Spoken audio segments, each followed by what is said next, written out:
bad press. Oh, we've always got bad press. Bad press is what makes us tick.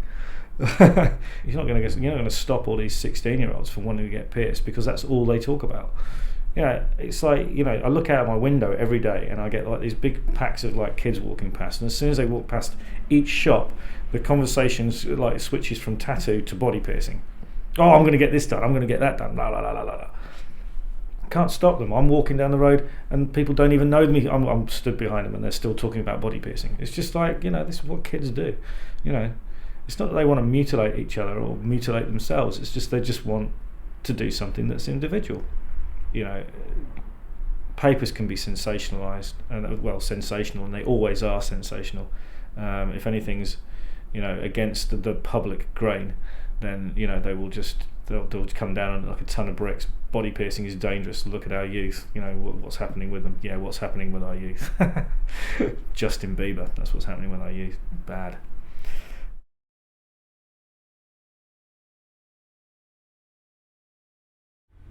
Over the years that I've been body piercing, one of the things that I've seen is sort of like an upsurge in body piercing from one year to the next. When I started, it was all punks and swingers, and that was it. It was very, very, very rarely had anybody else getting pierced. Ear piercing, the ear piercing gun has always sort of like been one of those things that was actually quite popular then. Now I've actually tried to phase it out myself in my own business, and got a lot of other people's businesses as well because they're a bloody nightmare. But it's like when I first moved to Bournemouth, which would have been around 1998. I started working for a place down in Southbourne, and it was still quite quiet then. And then all of a sudden we had the Spice Girls. So it was about the time when the Spice Girls came out that I actually moved to Bournemouth. I don't know if it was 1997 or 1998, but after that everybody wanted to get pierced. Every little girl wanted like a tongue piercing and a navel piercing, and it just went crazy.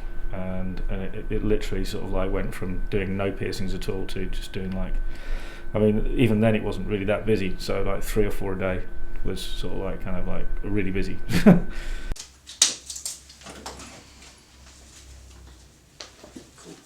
Right, like I said, to keep the pressure off it whilst it's healing up. Okay. And again, ready? Take a nice big deep breath in, hold it there, and I want you to breathe out now, and it's all done. That's it. Relax there for a second.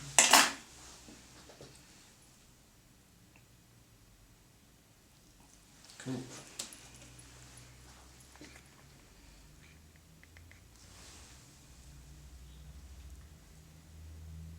And it's all finished. And There you go, check it out. nice. Excellent. Thank you very much, Sam. All right.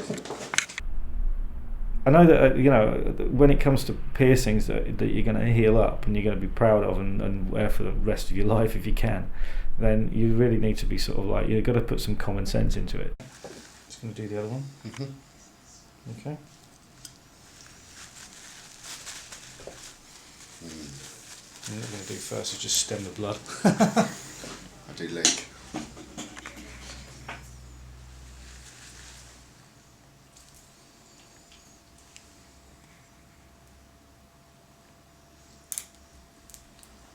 Cool.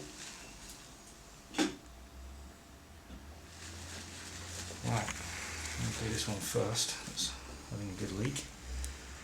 Make a little pocket underneath. And another one there. Okay.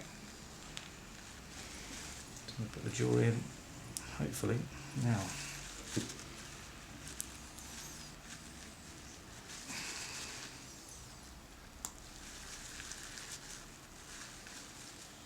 There we go, one microdermal.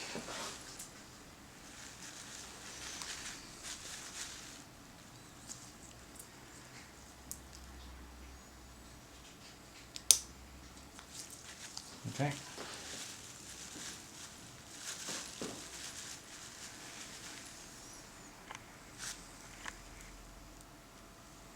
Because the blood, because the skin on the arms are a little bit more tough. I've got to be a bit more forceful with it. Deeper likes being forceful. People being forceful with him, doesn't he? Gnarly. There we go. It's all gravy, baby.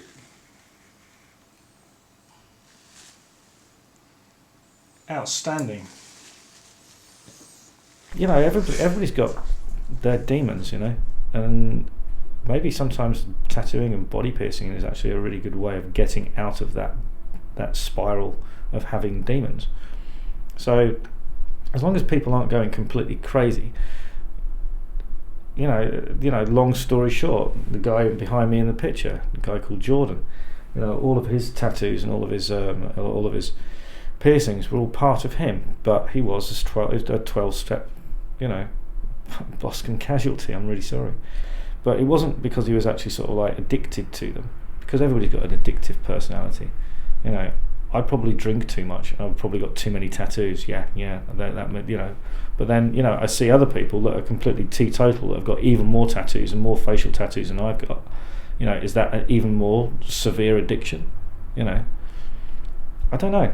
My name is Hannibal, and I'm the sword swallower for the Circus of Horrors. Well, my part is, as I said, I'm a sword swallower, so obviously swallow different swords and different objects, and look the way I look and be the professional freak.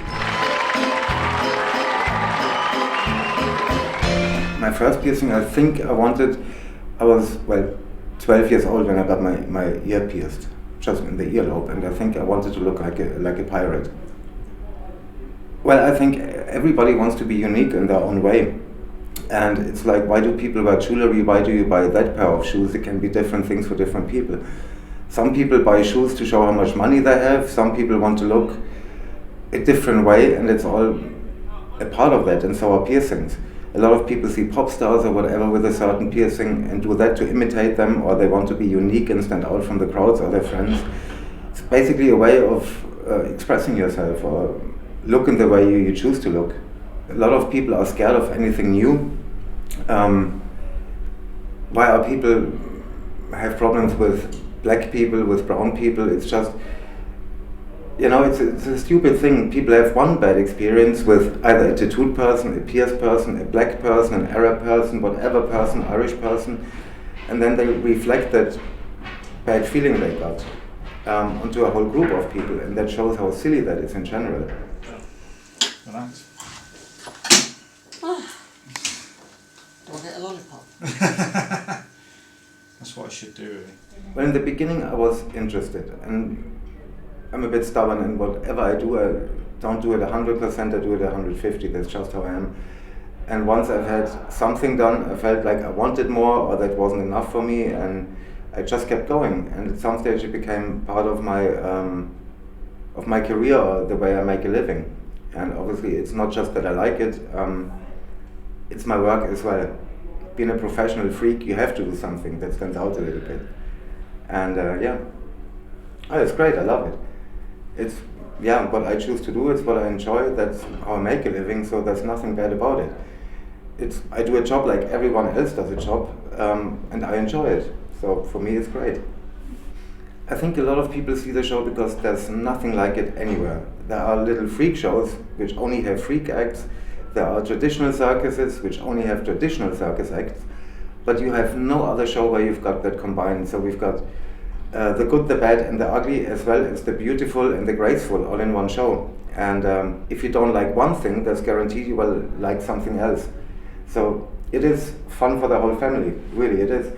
If you don't like the things I do, you will like the silk acts or something, or the acrobatics, and I think it's got a little bit for everyone.